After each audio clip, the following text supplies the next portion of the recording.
يا صباح الفل. سيف نزل جاب لنا عيش من الفرنه بتاعه التومين. في اشاعات بتقول ان احنا هنستلم التومين بالكيلو، العيش بالكيلو. احنا هنهزر يا جدعان، احنا هنهزر. ما بقول لابو سيف اللي بيقولوا الفرد اللي 13 كيلو او حاجه، قال لي ما هي لو حسبنا ان الرغيف مش عارف كام جرام ووزنه قد ايه، هي الناس بتلف وبتدور بس. وجاب لنا عسل، مش عارفه جابهولي بقى من عند دار الشام ولا ايه، دار الشام اللي في الحلميه. عطارتهم حلوه بس صراحه اوقات كنت بلاقي عندهم حاجات مش قوي. بس انتي شوفي حاجه كويس قبل ما تمشي. كان في ولد ماسك المكان ما كانش حاجته حلو، جاب لي سمسم عشان احطه على التين، وعملت خلطه كده عباره عن تين وبلح وزيت زيتون، هبقى اوريها لكم، وعسل اسود. ابو سيد بصوا العسل الاسود والطحينه ده بيعشقهم، لو ما فيش عسل اسود وطحينه في البيت ما يبقاش عارف ياكل. وجاب لنا طعميه وفول بقى عشان الفطار، مع ان انا حاطه فول في الفريزر بس ما اعرفش بيجيب ليه فول، وبيجيب بطاطس برضو مش عارفه ليه برضو. وده الطبق ده اللي انا بحبه، او الكيسه دي اللي انا بحبها، بتنجان وفلفل مقالي يا اسماء. شفتوا غلب والله. بحاول ان انا عايزه اخس يا جدعان، مش قادر، مش عارف اعمل ايه. منع اكل. طب انا عايزه اقول لكم من ساعه ما روفي تعبت وانا بقالي 4 ايام مش باكل. بصوا واقفه جنبي ازاي، لازقه فيا 24 ساعه. ازيك انتي عامله ايه؟ ادعولي يا رب يدعولك يا روحي. انتي كويسه؟ انا التانية برضو دي اللي هي السليمه، عارفين اللي هو عشان دي مقفلها مش قادره تفتحها قوي. انتي كويسه دلوقتي؟ طمنيهم عليك. الحمد لله. الحمد لله يا قلبي، الف سلام. عارفين اللي هو شبطه فيا بقى عدالي. بكره برضو تاني هنروح المستشفى، ولما هنروح المستشفى هيبص بمنظر تاني، هيشوف هي خفت تاني، هي خفت ولا لا. شوف روفي شجاعه ازاي، شفت روفي شجاعه ازاي. عارفين اللي هو بقى بتحط لي نقط ومرهم، مش بخاف منها، بتحط لي اللزقه دي بتقعد تزغزغني بس ببقى عايزه اهرشها. ليه معرفش، عشان بتخف لازقه فيا. بصوا بقى البوتاجاز نظيف والمطبخ نظيف والحوض نظيف، مفيش غير الصينيه دي معرفش بتاعت ايه اصلا، ممكن تكون كانت مسنوده هنا او هنا. الحوض نظيف والدنيا نظيفه والارض ممسوحه ونظيفه والدنيا زي الفل والشقه نظيفه.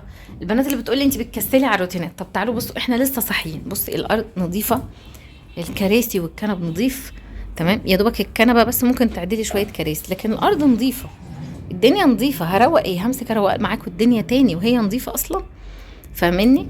ما فيش حاجه تستدعي ان انا اقوم اقلب الدنيا واعمل. ممكن بس كمان شويه اجيب ايه بقى، الشرشوبه، امسح الارض دي علشان تدي ريحه حلوه وطراوه تمام. لان البلكونه كمان شويه كده على الظهريه هتدخل صهد، فانا بقفل الازاز شويه، بسيب حته زنطوطه مفتوحه تدخل هوا تمام، وامسح الارض عشان تحاول تطري علينا شويه. الشباك ده مع الظهريه بيدخل صهد، كانك فاتحه فرن الناحيه دي بالظبط، بتدخل صهد عليكي كده وسخونه. ربنا يجرنا يا رب من نار جهنم يا رب، اللهم امين. فيلا نجهز لهم الفطار. زغزغ نفسك ما حدش فاضيلك، عجباني قوي الجمله. لو ابسطي، لان انا كنت بقول لكم ايه، ابسطي نفسك بنفسك ما حدش فاضيلك تمام. تعالوا بقى نجهز الفطار ونشوف هنعمل ايه. الخلطه دي لو عصرتوا عليها ليمونيه اديله ادي بقى. بصوا ابو سيف هو وايمان لسه جايين. الراجل ده المشمش طالع من بدري تمام، المشمش طالع من بدري جدا. قلت له يا ابو سيف نفسي في مشمش، هات لنا مشمش قبل ما يدود وقبل ما يبوظ. كل مره يجيب لي مشمش يجيبوا لي بايظ. بصوا دي تاني مره يجيبوا لي، اول مره جابوا رجعوا ما دقتوش، المره دي اهو يلا حلو معقول، احسن من احسن وحشين زي ما بيقولوا. الله يهديه ابو سيف ده بيعرفش يجيب. بكام المشمش؟ 40. ب40 كان ب15 جنيه. والبلح الكيلو ونص ب50. كيلو ونص ب50. ايه الهبل؟ ليه بتجيبوا اخضر؟ اخضر ازاي؟ اخضر جيبوا مطرق مرطب شويه. والعنب 40. عنب، جاب لنا عنب ب40، وجاب لي فجل وجرجير جرجير وبقدونس وكزبره تمام. وجاب طماطم ب20 قفشه على 20 مش راضيه تتحرك. والخيار اكيد ب20 برضو. الخيار بكام؟ خيار ب22. ب22 ده لسه بقول لهم 20 اكيد 22. والله في ناس بتبيع ب25 ومش الصغير. والطماطم ب20. الطماطم ب20 ثابته كده خلاص. تقريبا ايه توكيل. والله خدت التسعيره ووقفت على كده. تعالوا بقى نعمل لهم الفطار على السريع. اذكار الصباح بتاعتنا ونشوف هنعمل فطار بتاعنا. ناخد الفول والطعميه. بحط الطعميه في الاير فراير، بتنزل الزيت بتاعها وبتنزله جامد جدا جدا وبتقرمش كده، بتبقى حلوه قوي. جربوها لو انتوا بتجيبوا طعميه من بره. هي دلوقتي بردت، انا باخدها بروح فاتحه الاير فراير بتاعتي، بروح حطها فيها. تمام. ممكن تستخدمي ورق الزبده ده وممكن لا. تمام. بتنزل الزيوت بتاعتها، بس انا هشيل ورق الزبده لان ورق الزبده هيخلي الزيوت ترجع لها تاني.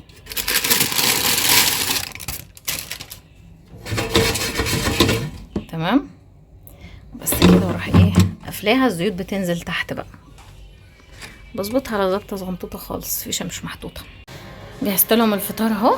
عملت فول اللي ابو سيف جابه، وادي البتنجان، طعميه سخنتها في الاير فراير، وشويه خيار وطماطم وفجل وجرجير، وغسلت لهم حبه فاكهه من اللي جابهم ومخلل وجبنه. الحمد لله فضل ونعمه من ربنا. هم قاعدين ياكلوا عادي يعني قبل ما اصور، مش عارفه اوقفهم. اتفضلوا معانا بقى. بصوا بقى دلوقتي بعد ما فطرنا هعمل الشاي ليا انا وابو سيف. تمام. بملى الكتل، غسلت الخضار وغسلت الخضره بتاعتنا والحاجه. بصوا بقى هنا دلوقتي ابو سيف جايب لنا فراخ وجايب لي عليها دبوسين. ليه بقى دبوسين؟ علشان الفرخه ممكن ما تكفيناش كلنا، احنا 6 افراد. تمام. فاحنا كل واحد هياخد له حاجه. تمام. بعد ما هتشيلي بقى الجناحات، وبعد ما هتشيلي البواقي والحاجات دي ومش عارف ايه والرقبه والزور، كل واحد هياخد له حته. الدبوسين دول عشان روفي. ليه؟ روفي بتحب دبوسه الفرخه، بتحب دبوسه الفرخه قوي. بصوا الفرخه لسه بغسلها، بصوا الدهون بتاعتها عامله ازاي. يا سلام سلم، يا سلام سلم. روفي بتحب الدبوسه، ما بتاكلش في الفرخه الا الدبوسه. فانا بخلي بابايا يجيب لها 2 كده على جنب، عشان بعد ما بيتسلقوا بيكشوا تاكلهم الدبوسه. مين بتحب الدبوسه؟ انا. مين سكر؟ هغسل ايدك عشان تحطي النقط. حاضر، هغسل ايدي عشان احط لك النقط. اوكي. تقول لي اغسلي ايدك يلا يا ماما عشان تحطي النقط. الكاتل ده كان بايظ وكان تحت، ابو سيف جابه، غسلته من جوه بكربونات وغسلته من بره كده غسله سريعه، بس عشان كان مرمي تحت ابو سيف صلحه. والله قلت له هطلع الازاز اللي تحت اللي كان مديولي عم ايمن الكورش، قال لي لا انا هصلح لك ده، فصلحه. فانا معتمده ان هو يبوظ. خلاص بقى شكله ما هيبوظش، همسكه بقى لمعه تلميعه حلوه. انا غسلته من جوه بكربونات وخله وسبته يغلي، عارفين اللي هو سبته يغلي يغلي يغلي، وسبت الميه جواه شويه. بعد كده رحت مصبناه. تمام. وحاولت ان انا اصبنه من بره على قد ما اقدر، بس برده منيل 60 نيله، لازم انقعه نقعه حلو. بس انا خايفه اجيب المشكله على السلك من تحت عشان ما يبوظش. تمام. فظبطوه. هنا الميه اهي بتغلي وغليت اللبن وغسلنا الحله دي وغسلنا دي، يعني هنربط الدنيا ونلم الحاجه بتاعتنا.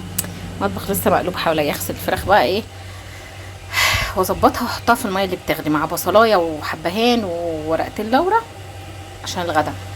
بصوا بقى دي الملوخيه اللي احنا مجمدينها مع بعض. تعالوا نعملها مع بعض دلوقتي. بصوا زي ما هي هفك الكيس، كل الهواء ده هيطلع، هحطها في الكبه مع شويه شوربه سخنين. بصوا خضره ازاي اهي. هحطها في الكبه مع شويه شوربه سخنين واضربها واحطها في الحله على طول بعد ما طش.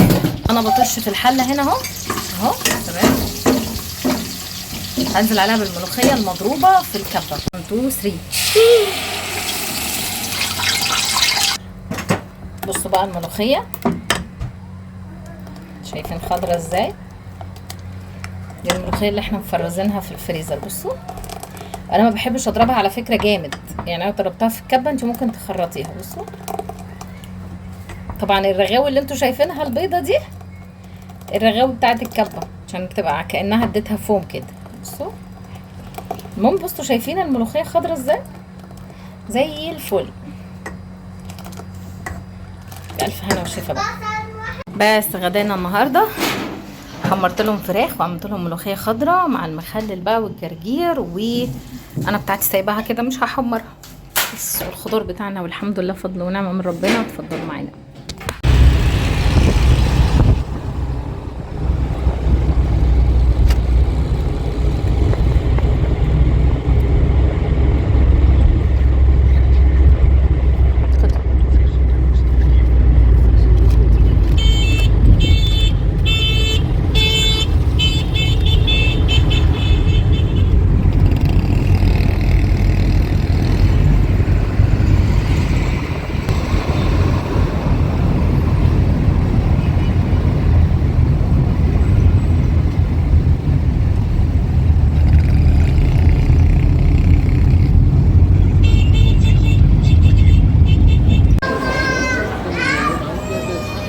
جينا هنا المستشفى الوطني بقى من العيون. جينا بقى اللي هي في شارع الثورة، ولا شارع الجيش، على طريق الجيش. بصوا أزحم من اللي هي اللي فرعها في ميدان الحجاز. ميدان الحجاز أروق بكتير. قعدنا شوية قاعدين مستنيين دورنا. يا مسهل الحال يا رب يكرمنا يا رب، اللهم امين. ايه يا ماما، ايه يا حبيبي.